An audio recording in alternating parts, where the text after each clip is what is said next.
Welcome back. ప్రస్తుతానికి మన తెలుగు రాష్ట్రాల్లో ఒకటైనటువంటి తెలంగాణ రాష్ట్రంలో బాగా బర్నింగ్ టాపిక్ ఏంటంటే హైడ్రా అంటే Hyderabad disaster response and asset monitoring and protection agency. ఈ హైడ్రా అనేది ఉపయోగకరమా లేకపోతే నష్టమా అనేది $1 మిలియన్ క్వశ్చన్గా మిగిలిపోయింది. అంటే కొంతమంది దీన్ని సమర్థిస్తున్నారు, కొంతమంది దీన్ని వ్యతిరేకిస్తున్నారు. దీనివల్ల ఉపయోగం ఏంటి, నష్టాలు ఏంటి, లాభాలు ఏంటి అనేది ఇప్పుడు మన సమీక్షలో మనం డిస్కస్ చేద్దాం ఒకసారి.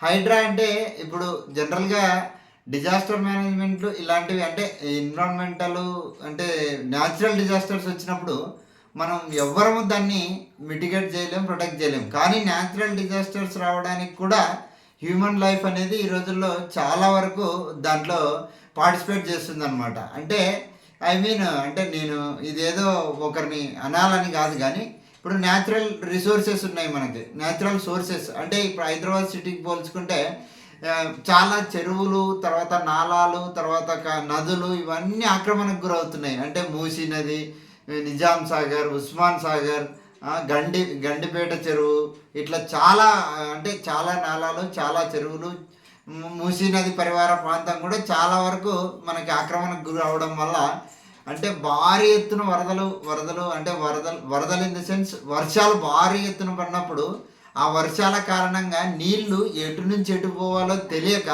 అవి తిరిగి మన స్ట్రీట్లలోకి వచ్చేస్తున్నాయి. దానికి కారణం ఏమంటారు? ఈ రోజుల్లో మనం అంటే ఆక్రమణలు అనేటివి ఈ ర్యాపిడ్ గ్రో అంటే అర్బనైజేషన్ పెరుగుతూ ఉండడం వల్ల. ఇంకొకటి మనకి 2 రాష్ట్రాలకి బలమైన అసెట్ అయినటువంటి హైదరాబాదు అంటే ర్యాపిడ్ అర్బనైజేషన్ అనమాట.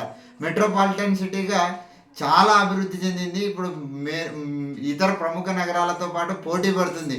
అంటే ఢిల్లీ, బాంబే, కలకత్తా, చెన్నై, బెంగళూరు ఇవన్నీ ఒకప్పుడే బీజం పడినాయి. అంటే ఎప్పుడు బ్రిటిష్ వాళ్ళు ఉన్నప్పుడే వీటన్నిటికీ బీజం పడింది. కానీ మన హైదరాబాద్ సిటీకి మాత్రం ఆంధ్ర రాష్ట్రం ఏర్పడిన తర్వాత అంటే మద్రాస్ ప్రెసిడెన్సీ నుంచి వాళ్ళు, ఇక్కడ నైజామ్స్ పాలన నుంచి వీళ్ళు వచ్చిన తర్వాత అవి 2 కలిపి ఆంధ్ర రాష్ట్రం అంటే ఆంధ్రప్రదేశ్గా ఏర్పడింది. అప్పుడు మనం రాజధానిగా హైదరాబాద్ని పెట్టుకోవడం ఆ టైంలో బాగానే ఉండింది. తర్వాత క్రమక్రమాన సిటీ పెరుగుతూ ఉండడంతో చెరువులు, నాలాలు ఇవన్నీ కూడా ఆక్రమణకు గురి కావడం వల్ల అవన్నీ వచ్చేసి అంటే వాటర్ స్టోరేజ్ అనేది బాగా వర్షం పడినప్పుడు నిలబడడానికి అవకాశం లేకుండా చాలా ఇబ్బందిగా అయిపోయింది. అంటే ఇవన్నీ దీంట్లో ఒకరి తప్పిదం అంటూ ఏం లేదు. అర్బనైజేషన్ అనే పేరుతోటి మనం ప్రతి ఒక్కరు అంటే ఈ 2 రాష్ట్రాల్లో ఉన్న ప్రతి ఒక్కరు ఇక్కడి నుంచి అక్కడికి.